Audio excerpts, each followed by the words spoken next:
আজ বানিয়ে নিলাম দারুণ স্বাদের একটা চিকেনের রেসিপি। এখানে 500 গ্রাম চিকেন নিয়েছি। চিকেনটাকে প্রথমে ম্যারিনেট করে নিচ্ছি লবণ, হলুদের গুঁড়ো, লঙ্কার গুঁড়ো, জিরে গুঁড়ো, ধনে গুঁড়ো, 2 চামচ টক দই, 2 চামচ আদা রসুনের পেস্ট আর 1 চামচ সর্ষের তেল দিয়ে চিকেনটাকে খুব ভালো করে ম্যারিনেট করে নিয়ে 30 মিনিটের জন্য ঢাকা দিয়ে রেস্টে রেখে দিলাম। এই সময় কড়াইতে দিয়ে দিলাম 1 কাপ জল। জলের মধ্যে দিয়ে দিলাম পেঁয়াজ কুচি, ক্যাপসিকাম কুচি, কাঁচা লঙ্কা, আমন্ড বাদাম আর গোটা গরম মশলা। মিডিয়াম ফ্লেমে এগুলোকে 5 মিনিট ভালো করে সিদ্ধ করে নিয়েছি।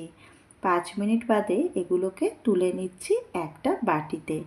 প্রথমে এটাকে একটু হালকা ঠান্ডা করে নেব, তারপরে এটার একটা স্মুথ পেস্ট তৈরি করে নিচ্ছি। মিক্সিং বোলের মধ্যে সব ঢেলে দিলাম, দিয়ে এটা পেস্ট তৈরি করে নিলাম। কড়াইতে দিয়ে দিলাম সর্ষের তেল।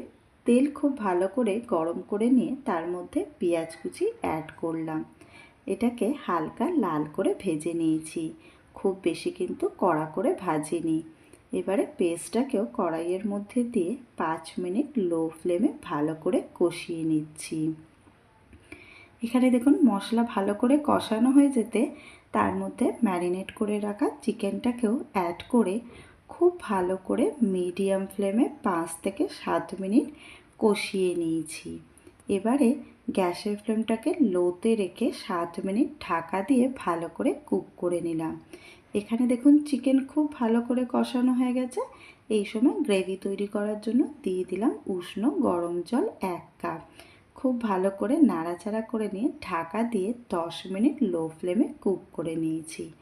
চিকেনটা দেখুন ওপর থেকে একদম তেল ভেসে উঠেছে আর সুন্দর কিন্তু সিদ্ধও হয়ে গেছে। ব্যাস, ওপর থেকে দিয়ে দিলাম কাঁচা লঙ্কা কুচি আর 1 চামচ চিকেন মশলা। খুব ভালো করে মিশিয়ে নিলাম, দিয়ে গ্যাসের ফ্লেমটাকে আমি বন্ধ করে দেবো 2 মিনিট বাদে। ব্যাস, এবার এটাকে প্লেটে সার্ভ করে নিলাম।